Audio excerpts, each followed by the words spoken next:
Today we're going to be taking a journey through 10 years of my reading and laughing at some of the most ridiculous reviews I have left on my Goodreads. I'll admit it, every so often I do go back and read a review for something I left on Goodreads, maybe in 2015, maybe in 2020, and I read that review and I say, oh my god, that cannot be on the internet, and I delete it. I've had a Goodreads account since 2013. That's over a decade. I've left some ridiculous reviews over the years, and for a large portion of the first years of my Goodreads account, I was just posting those things thinking it was kind of like a personal journal. I was the only person who would ever be reading those. And now I'm at a place where I'm usually not the only person reading those, so I'm a little more conscious of what I'm putting out there on the internet, not trying to bash people, trying to at least give a review of some sort of substance. If I am leaving one on Goodreads, I don't always leave a review on Goodreads for every book I read. I try to do it sometimes. Anyways, I thought this would just be a fun, kind of vulnerable journey to take you on of just coming through, seeing what's out there, and hopefully just being able to laugh at myself. This first one is for the second book in this series by Sylvia Day. That was this erotic romance series that I read after reading the 50 Shades of Grey books. Then I got really into Sylvia Day for a minute. I don't remember what the first book in this series is even called. Oh my god, Gideon Cross. I remember that name. I gave this a 4-star. I liked it.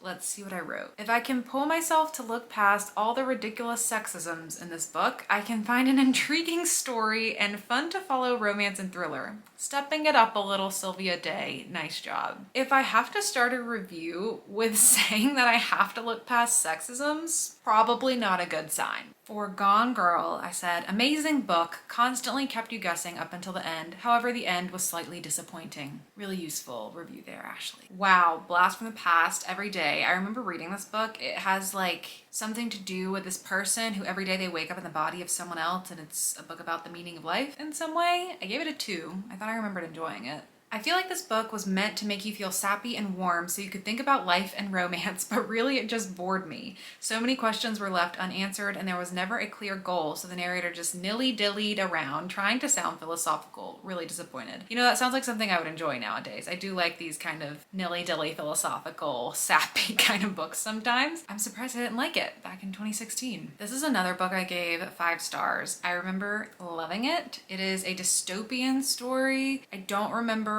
anything about it really. Okay, it has something to do with religion. People are imprisoned and rehabilitated, but they're chromed. Their skin color gets turned to match the class of their crime.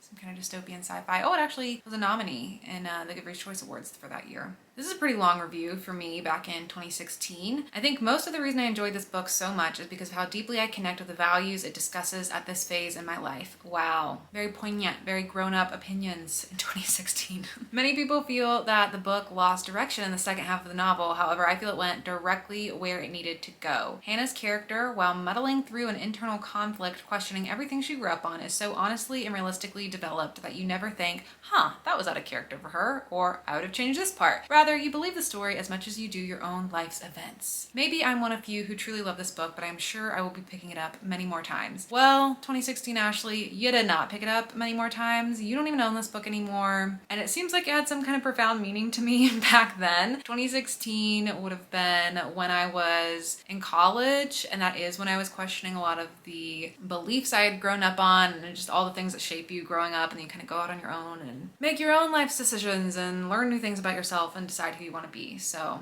glad that book found me at the right time. I'm okay knowing that I never picked it up again. And I definitely have no idea if it's worth reading at this point, or if, you know, it'd be like highly problematic if you were to look at it today. Okay, the program. This was a YA dystopia. I was really into YA dystopia. I gave this a 4-star. It was the start of a series, and I kind of vaguely remember it, but not a ton about it. Kinda a horrible concept that wasn't thought out too well. Good spelling. And more questions were definitely raised than answered, but I'm a sop for a good love story, so 4 stars. That is a crazy review. This is a terrible concept. It wasn't thought out well. I didn't get any of my questions answered, but I liked the romance, so 4 stars. Okay, this one I'm kind of scared of. So I did this video concept maybe a year or two ago where I went back through my Goodreads and I looked at everything I had rated 5 stars and I determined whether or not I would stand by that rating, if I would feel like I would have to read the book again to know if I still could recommend it, or if I know nowadays I would not recommend that book anymore. So I would have said something about Ugly Love in that video because I gave it a 5 star. I don't remember reading my review, and I also don't really remember filming that video because it was a while ago now. But I know I loved Ugly Love when it came out, and I'm pretty sure I wouldn't love it today if I were reading it today. So let's see what I had to say. Oh my god, absolutely freaking fantastic. Laughed, cried, wow. 5 stars doesn't seem like enough. Yikes. Yeah, I think this is the book where Colleen Hoover describes or makes a joke about the babies. How can I say this in a manner? I don't know. I'll put a screenshot up on the screen of what I've seen. I'm pretty sure that comes from Ugly Love, and seeing that alone, I'm like, yeah, I wouldn't recommend this book today. Oh dear. So this is Mudvayne by Taryn Fisher. I was in a really big Taryn Fisher kick after reading a lot of Colleen Hoover. I read this in 2016. I gave it a 4 star and said, this book was a venomous snake. It sunk its teeth in and started sucking the life out of me and showed no mercy. I'm not sure if this made me love it or hate it. That's pretty much how I feel about all of Taryn's work, honestly. We're on a first name basis. I walk on a thin line of love and hate. Ultimately, I thought this book was a great idea, and I'm sure the only reason I'm so confused about my feelings is because Fisher doesn't do happily ever afters, and I need one sometimes after something this. That might be my cringiest one yet. Maybe someday, another Colleen Hoover book. Enjoyed this one, especially with Griffin Peterson's music, but kind of wish there was a little more to the story than I like you, but you have a girlfriend. Yeah, I think this was a cheating one. I don't really remember it. I'm sure I would not give it a 4 star today. I freaking loved Colleen Hoover's books back in the day, and I'm happy for me in the past. I don't know her though. I don't know that girl. Cruel Beauty by Rosamund Hodge. I vaguely remember this. I think it was a Beauty and the Beast retelling. Okay, so this is a story in 3 parts. The beginning of Cruel Beauty, slightly apprehensive towards strange character names, and what the heck is all this Greek mythology doing in a Beauty and the Beast retelling? The middle of CB, OMG, Ignifix and Nyx and Shade and Poor Shade and Ignifix and Nyx should make babies? What? Are those dragon names? The end of CB, what the fuck just happened? So basically I'm super confused, as I'm sure many other readers are, not sure if Hodge is a genius or fool. Must take time to ponder my feelings about this. ...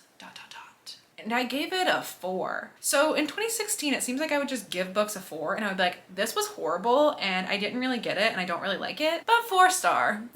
You Have 7 Messages by Stuart Lewis. There is so much we can't know by merely grazing the surface. We have to reach farther in. Of all the quotes to pull out of a book, that is a meaningless one for me to pull out. Nice coming of age tale, but not really my thing. I can appreciate it, but wouldn't recommend it or reread. And I didn't end up doing either of those things, so I stayed true to my word there. The Neverlist by HORROR-A-THON. Why do I feel like this had some kind of religious subtext to it? I don't remember this.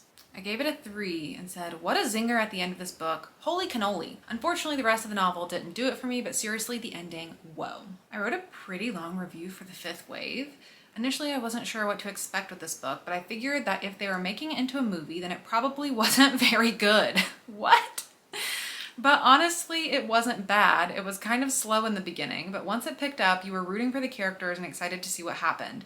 I like that the perspectives changed, but I did not like that it didn't identify who it was because it took some time to figure out. Overall, pretty good book. Until it got weird, but no spoilers there. Just know that A Flower to the Rain gets real weird real fast. I'm excited to see what happens in the rest of the series. What in the world is A Flower to the Rain? Is that like a chapter name? Is it like a part of the book? I don't know what that is. Also, what kind of logic is that if they're making it into a movie, then it probably wasn't very good? Oh dear. Buckle in for this one. We've got another Colleen Hoover. 5 star to Too Late. I can't get over how amazing this book was. I'm definitely biased because I have been obsessed with Colleen Hoover's writing from the start, but this is a whole new level for her. Please note, these dates are not reliable. You're seeing this being written in 2024. I didn't read this or write this in 2024. I must have just edited it. This is probably one of those I went back and read and I was like, I don't want that on the internet, and I removed something from it. The character development of Asa is incredible and so very different from anything Hoover has done before. The complexity of the story that she develops is spellbinding. I completely devoured this story in less than 12 hours because of how addicted I became to the characters. Everything from the small gestures characters make to the witty dialogue is so realistic and genuine. genuine. The best part about this story is that it narrows in on very real, sensitive issues in relationships. This story is one that will stay with me for a very long time, and I will forever be inspired by this writing.